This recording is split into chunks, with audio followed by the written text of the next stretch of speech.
ቢስሚላሂ ራህማኒ ራሂም በሁሉም ዘመን የምንኖር ሰዎች ተመሳሳይ ባህሪ አለን። በተለይ ከገንዘብ ጋር የተያያዘ ባህሪያችን ተመሳሳይ ይመስላል።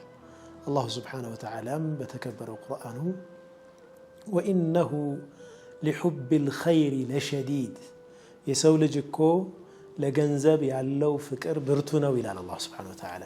አልኸይር የሚለው ቃል እዚህ ቁርአን አያ ላይ በሙፈሲሮች ሙሉ ስምምነት አልኸይር ማለት ገንዘብ ማለት ነው ብለዋል። ለገንዘብ ያለው ፍቅር የሰው ልጅ በጣም ከፍተኛ ነው። በነቢዩ ዓለይሂ ሰላቱ ወሰላም ዘመን ሁለት ወንድማማቾች ነበሩና አንዱ ነቢዩ ሰለላሁ ዐለይሂ ወሰለም ጋር ብዙ የማይርቅ በአብዛኛው እሳቸው ጋር ጊዜውን የሚያሳልፍ ቁርአን ሐዲት በመሰብሰብ እውቀት በመሰብሰብ ላይ የተሰማራ ወንድም አለ። ሌላኛው ደግሞ የሚጥር የሚግር ገቢ ለማግኘት ጥረት የሚያደርግ ሆኖ ያን ደግሞ ለወንድሙ ያካፍላል። ታዲያ ከጊዜ በኋላ እኔ በሰራሁት ይህ ወንድሜ ቁጭ ብሎ እንዴት ዝም ብሎ ያገኛል አይነት ስሜት ተሰማውና ወደ ነቢዩ ዓለይሂ ሰላቱ ወሰላም ሄዶ አቤቱታ ያቀርባል። ይህ ወንድሜ ምንም ሳይሰራ ከእኔ ነው የሚቀለበው አላቸው። ነቢዩ ዓለይሂ ሰላቱ ወሰላም አንድ ጥልቅ መልእክት ያለው የህይወት መርህ ሊሆን የሚችል አንድ ንግግር ተናገሩት። ለዓለከ ቱርዘቁ ቢሂ አሉት። ምናልባትም አንተ ሪዝቅ እያገኘህ ያለው በሱ ምክንያት ሊሆን ይችላል አሉት ነቢ ሰለላሁ ዐለይሂ ወሰለም። ይህ ስራ ፈትነትን ወይም ስራ አለመስራትን የሚያበረታታ ሐዲት አይደለም። ምክንያቱም ነቢዩ ሰለላሁ ዐለይሂ ወሰለም ይህንን የተናገሩት ስራ ሰርቶ በሚሰጠው ሰው ነው፣ ስራ ለማይሰራው ሰው አይደለም። ስራ የማይሰራው ሰው ደግሞ ሌላ በር አለው። ዲንህንም ተማር ራስህንም ቻል የሚባልበት ሌላ አለ። ይህን ሰውዬ ግን ሰጪ ስለሆነ ለዓለከ ቱርዘቁ ቢሂ አሉት ነቢ ሰለላሁ ዐለይሂ ወሰለም። ምናልባትም አንተ ሪዝቅ የምታገኘው በሱ ምክንያት ይሆናል አሉት። ህይወት ውስጥ የምናግዛቸው በጣም በርካታ ሰዎች ይኖራሉ። ምናልባትም አላህ ሪዝቃችንን እየሰጠን ያለ በምንረዳቸው ወላጆቻችን ምክንያት ይሆናል። ሁሌም በቋሚነት ቋሚ የሆነ መድኃኒቱን የምንሸፍንለት አንድ ሚስኪን ይኖራል።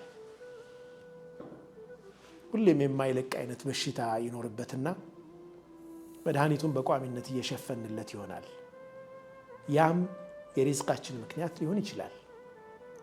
የአክስታችን ልጅ፣ አጎቶቻችን፣ ቅርብ ዘመዶቻችን ትንሽም ቢሆን የምንሰጣቸው ስጦታ አላህ ሱብሓነሁ ወተዓላ በዛ ሰበብ የሚከፍትልን ሪዝቅ እሱ ብቻ ነው የሚያውቀው።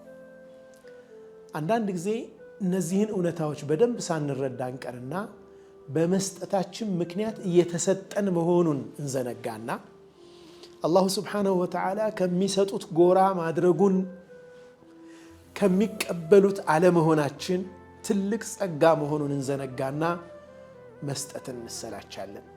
ግን በመስጠት ውስጥ እኮ ይሆናል የኛ ማግኘት ያለው። በመስጠት ውስጥ ይሆናል የኛ ማግኘት ያለው። ያን መዘንጋት አያስፈልግም ለማለት ነው። አንድ አብዱላህ ብን ጃዕፈር የሚባሉ ሰው ያሉትን ላንሳ። በጣም ከፍተኛ ሰደቃ የሚሰጡ ሰው ናቸው።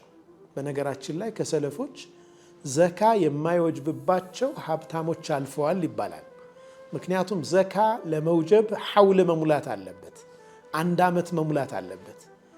አንድ ዓመት ሊሞላ ከመቻሉ በፊት ወይም አንድ ዓመት ከመሙላቱ በፊት ሰደቃ ሰጥተው ይጨርሳሉ። በሚቀጥለው ዓመት ገቢያቸው ለዘካ የሚበቃ ያክል ይሆናል። ግን ዓመት ከመሙላቱ በፊት ደግሞ አውጥተውታል። ያን የዛ አይነት ቸር ሰዎች አልፈዋል። እኒህ አብዱላህ ብን ጃዕፈርም እንደዛው አይነት ሰደቃ በመስጠት የሚታወቁ ናቸውና የቅርብ ዘመዶቻቸው እባክህን ቀንስ አበዛሃው ይሏቸው ነበር። ሱብሓነላህ። አንዳንድ ጊዜ እንዲህ አይነት ሰዎችም አሉ። የሚሰጠው ሰው ሳይሰለቸው፣ የሚሰጠው ሰው ሳይሰስት በዙሪያው ያሉት ሰዎች ስስት ውስጥ ይገባሉ። እሱ ለሰጠው እና እባክህ ቀንስ ይሏቸዋል አብዱላህ ብን ጃዕፈርን። ምን አሉ? ለቀድ ዓወደኒ አላሁ ዓደተን ወዓወድቱ ዒባደሁ ዓደተን። አላሁ ስብሓነሁ ወተዓላ ያስለመደኝ ልምድ አለ፣ እኔም የሱም ባሮች ያስለመድኩት ልምድ አለ።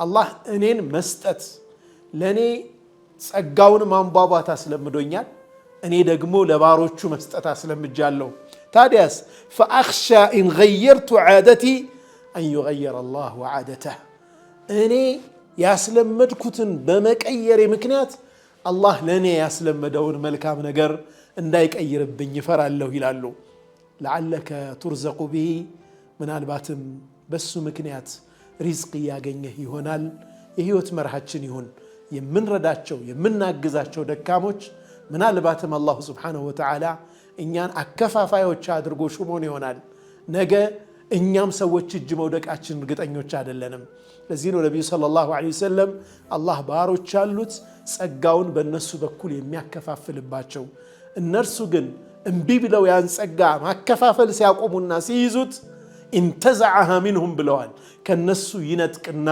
حولها الى غيرهم ለሌሎች አከፋፋዮች ይሰጣል ያን ጸጋ ያጡታል ብለዋል ምናልባትም አላህ Subhanahu Wa Ta'ala የሰጠን ጸጋ እኛ ዘንድ እንዲቆይ ምክንያቱ ምን ሰጠው መልካም ነገር የምናበረክተው መልካም ነገር ይሆናል የተከፈተልን ሪዝቅ የተከፈተው እኛ ባስደሰት ነው ምስኪን ይሆናል ያም መዘንጋት የለብንም ለማለት ነው وصلى الله وسلم وبارك على سيدنا محمد وعلى آله وصحبه وسلم